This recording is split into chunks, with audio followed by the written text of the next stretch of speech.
Here are 5 easy tips for the everyday Fortnite player. Presented by Fortnite Master. This week, we've got 5 tips that the everyday Fortnite player can use to outplay their opponents, and to be more efficient without having to do anything super complicated. These include ways to loot and move around better in the early game, as well as specific combat tips to counter turtling or get out of a tight situation. Without wasting any more time, let's get started.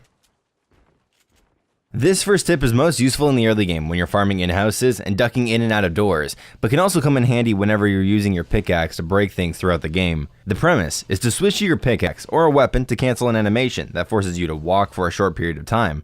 You can cancel your pickaxe swing animation after you hit, allowing you to immediately run after your last hit. You can even use it to cancel the animation of opening doors, so you can immediately run after opening one. Remember though, you'll need a weapon to be able to do this.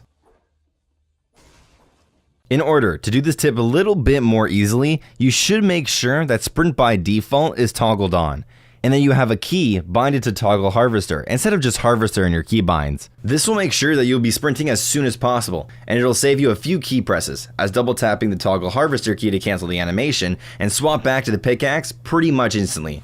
It's super easy to execute once you get the concept, and can speed up your early looting and farming process quite a bit. When doing this, you'll be able to hit furniture and farm mats while moving, and save a bit of time with each hit. Even saving just a couple of seconds could mean the difference between being able to choose when to engage and getting caught off guard by an opponent. Something that you may notice from watching this clip that you should know is that this tip only saves you time if you stay on the move. If you're breaking furniture that is placed next to each other, it'll be better if you just swing normally. This next tip is a minor way to optimize your movement, especially in the early game. You can use pyramids to get through windows of certain buildings that you wouldn't be able to walk through otherwise. You may have seen streamers like Nick Mercs use this to his advantage in Tilted Towers, but that's not the only place this trick can be used. You can also use it in other places like Westworld, Viking Village, Polar Peak, and more. Pretty much, it works with most windows that look similar to the one shown here. Other than for optimizing looting paths in the early game, you can also use this trick to confuse your opponents by seamlessly weaving in and out of windows that you can't normally walk through and repositioning to a spot they wouldn't expect.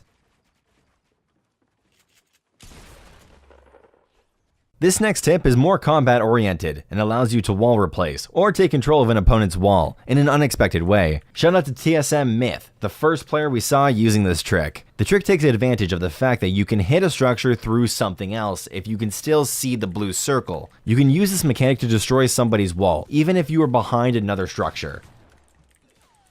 Essentially, you hit their build to get the blue circle, move back and build your own structure, acting like you're going to take a different angle, then target the blue circle to destroy their wall through your build, followed by replacing their build with your own. It takes a little bit of practice to get the movement down swiftly, but it shouldn't be too difficult overall. This trick doesn't necessarily guarantee a wall replace, especially if they're still holding onto turbo build. What it does do is lull your opponents into a false sense of security, so they let go of turbo build, allowing you to destroy and replace the wall with your own.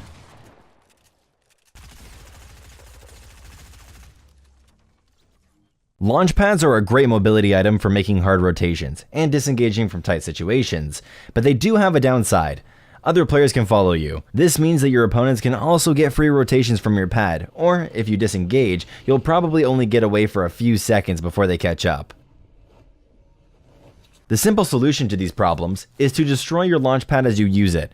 This does not mean use it, land, then shoot it out, but rather destroy your pad immediately after you use it, so nobody can follow, no matter how quick. You can do this one of 2 ways, shooting or editing. Editing is a little more reliable, but they both work similarly well. When you're in the air right before you land on the launch pad, you want to destroy the platform that is holding your pad up. If you're using a gun, then get the supporting platform to one shot, then finish it off before you land. For editing, edit the supporting platform so it's no longer connected. Then confirm the edit before landing on your pad.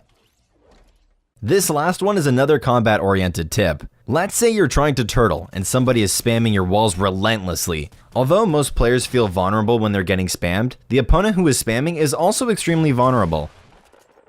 Instead of just turbo building and hoping they stop, you can trade shots and put pressure back on them relatively easily. In these situations, wait for them to destroy your wall, then hit back with a quick shotgun shot before replacing your wall again. If you get the timing down, this is a pretty easy way to make an opponent think twice about carelessly spraying your builds. Thank you all so much for watching this video. If you've enjoyed, then don't forget to hit like and the subscribe button. If you want notifications every time we upload a new video, then hit the bell. Finally, if you really enjoy our videos, then share them to your Discord and on Reddit. From over here at Fortnite Master, my name is The Saved One, and we're out.